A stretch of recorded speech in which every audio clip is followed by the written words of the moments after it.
it's that time again. These metal albums are mad overrated.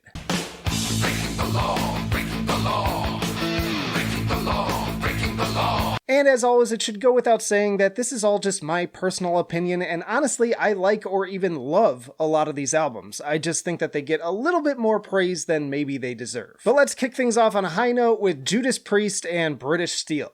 Inconceivable! Now, we've been talking about this one a little bit on the Discord, and Pair of Jeans Reviews called it kind of a good entry-level album for heavy metal, but beyond that, it's just okay. And I would agree. There are some classics on here, like Breaking the Law and Living After Midnight, but beyond that, it's all pretty basic radio rock, and frankly, even those hits are arguably some of their weakest. You're a basic bitch. Now, compare that to something like Screaming for Vengeance, which is just brimming with bangers from start to finish. It's faster, it's heavier, with better performances and stronger songwriting. So many rippers, Electric Eye, Bloodstone, the title track. Easily my favorite Priest album to throw on with no skips to just soak in that heavy metal goodness. But let's move on to some death metal with Cannibal Corpse and The Bleeding. So this was the band's most successful album and 5th top-selling death metal album in the US. Not to mention it's Chris Barnes' last album, with him going for more of a gravelly kind of Nathan Explosion delivery, but also unfortunately starting to play with more of the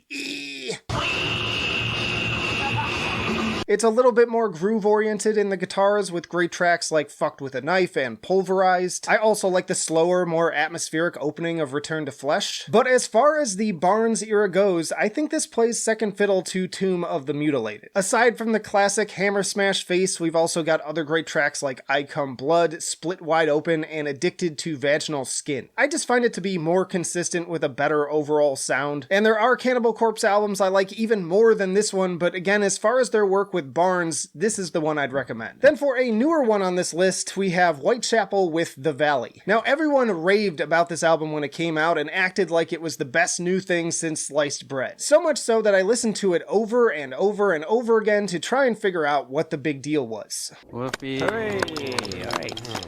Okay. I mean, it's definitely an evolution for their sound, but personally, I find it to be pretty dull. And while I personally enjoy their early output the most, of the more innovative modern stuff, I'd actually put Kin on over this one.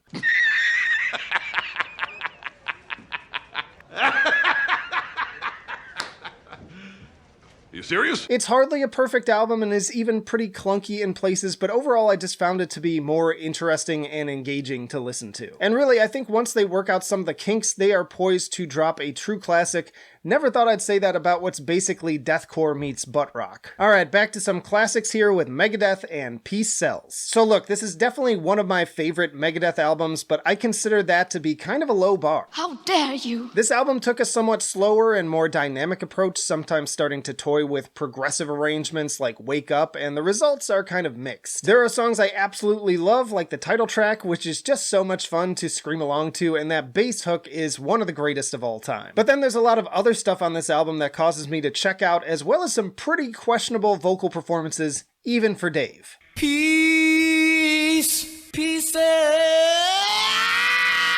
There's nothing here I would call bad, and it's still better than a lot of the later material, but come on. It has to be Rust in Peace when it comes down to it. I know someone called this one overrated, but I'd say it's easily their best front-to-back listen, and the band's strongest songwriting to date with tracks like Holy Wars, Hangar 18, and much more. Peace Sells, on the other hand, has a lot of dead time. Next up is Pantera with Far Beyond Driven. So I didn't even realize that there are so many people who love this album until I saw the angry comments on my Pantera discography tier list. Hey, if you don't like America, then you can get out. To me, it was just common knowledge that between the recording process and Phil's various personal struggles around this time, that the end result is messy, to say the least. But maybe I'm the weirdo. Personally, I feel like it's the least Pantera-sounding album, with the more simplistic chugs and grooves replacing Dimebag's generally wild and bluesy trademark style. He just kind of feels like he's on a leash here. Strength Beyond Strength is a solid opener, and 5 Minutes Alone and I'm Broken have some great groovy hooks on them. But aside from those, there's also a lot of downright shitty tracks like Becoming with the annoying Yarly vocals that I just can't stand. Hardline Sunken Cheeks is pretty dull, and as I've said before, Good Friends and a Bottle of Pills is just plain cringe despite the awesome bass line. I fucked your girlfriend last night while you snored and drooled. I fucked your love. So despite being their fastest selling album and hitting #1 on Billboard, it just feels overly simplified in the compositions and just not as consistent when compared to the previous two albums. I'll pick Vulgar Display of Power as my #1 any day over this one, as I basically enjoy every single track from classics like Walk and fucking Hostile to This Love. Alright, another more recent one, we have Slaughter to Prevail with Kostolom. So this is kind of the new kid on the block when it comes to this list, but when the album came out, I was amazed at the almost religious piousness with which fans were praising this album. People acting like this was some new revelation to the world of deathcore, with comment after comment explicitly using words like fresh, original, and inventive to describe its music. Finally, someone thought to combine deathcore with new metal for something we'd never heard before. Except bands like Suicide Silence have been doing this since the late 2000s and 2010s. Don't ask questions. Just consume product and then get excited for next products. In particular, The Black Crown is a great example of this formula done extremely well. I'd say better all the way back in 2011. Hell, even Jonathan Davis guests on Witness the Addiction.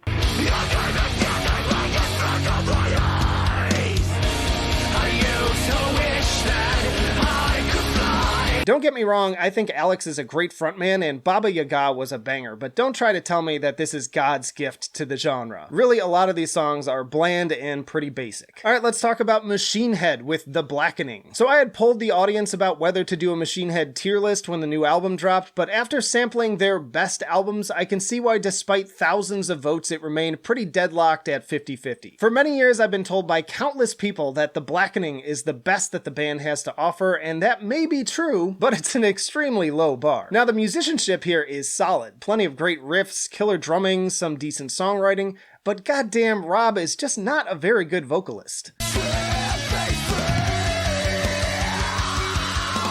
Now, as always, taste is subjective, so to the people that enjoy his approach, more power to you. I'm not trying to gatekeep what you should and shouldn't listen to, but me personally, Rob basically ruins anything good that this band does, from the lyrics to his delivery. So if I'm going to recommend something in the groove metal style, it's going to be from the early Lamb of God catalog instead, namely Ashes of the Wake or As the Palaces Burn. Randy is a far better vocalist, and even that aside, the instrumentation is just on a completely different level. Then we have Soilwork with Natural Born Chaos. Now, once again, this album falls into the category of albums on this list that I enjoy a lot, but I just think that they get praised too highly above some of the others. It's easy to understand why fans, including myself, enjoy this one with the likes of As We Speak, The Flameout, and Black Star Deceiver. Not to mention, Follow the Hollow is an instant classic and one of my favorite songs from Soilwork overall. It's no small wonder that it got me hooked in high school, as it's an all-time best album opener and the chorus is insanely catchy. Now that said, I think it's got some filler, and honestly, if I'm going to give top praise to an album from this more melodic era of their sound, I'd actually give it to Figure Number 5. This one also starts off strong with the extremely infectious Rejection roll, followed quickly by the rocking overload and wailing guitars of the title track. Light the Torch even has some almost Slipknot sounding guitars, and Departure Plan is like one big super epic build that never fails to put a smile on my face. Track for track, minute for minute, I just think it's the stronger outing, even if my top picks will always be the more aggressive Steelbath Suicide and the Chain Heart Machine. Then I can already hear people getting bad. We're going to talk about Burzum and Vis licet tar os. Let the hate flow through you. Again, a lot of this comes down to personal taste, and despite respecting the importance of this album to black metal history, it's fucking boring. Much like I said in a previous video of Mayhem's De Mysteris Dom Satanis, it's an album for the museum, but not one I find to be particularly enjoyable to listen to. Plenty of others will contest that, but I really do think it's kind of a rambling mess. So if I am going to listen to Burzum, the pick without hesitation is always Filosofem. It's just the tighter and slightly more mature listen that keeps me engaged and lingers with me long after in both its haunting melodies and darker, dingier moments. Maybe not the hottest take since I frequently see these albums go head to head, but it's a no-brainer for me. And then ending on a high note, we have Iron Maiden with Peace of Mind. Surprise, motherfucker. Oh boy. Of all the times I've upset fans for the low ranking of a beloved album, this is probably the one I still get the most comments about to this day. People love this thing, but if you ask me, outside of Flight of Icarus and especially my personal favorite Maiden track, probably of all time, The Trooper, it's pretty meh. Not bad, just less catchy, lots of slower, even kind of sleepy songwriting, and honestly, pretty forgettable. Yeah, well, you know, that's just like your opinion, man. I accept that I seem to be in the minority for thinking this way, but I guess it's just me and Quest for Metal to the end of time on this one. But my pick over this one 1,000 times over would be Powerslave, which is just stronger in every possible way. Better atmosphere, faster, more memorable songs. It's still got great singles like 2 Minutes to Midnight, but also fantastic deeper cuts. There are people in our Discord who also argue that this album is overrated, but between the two, it's gotta be Powerslave for me. Y'all check out this playlist if you missed my other overrated albums videos, and let me know down in the comments what other albums you find to be massively overrated. But that'll do it for now. Flight of Icarus signing off. I will see you in the trenches.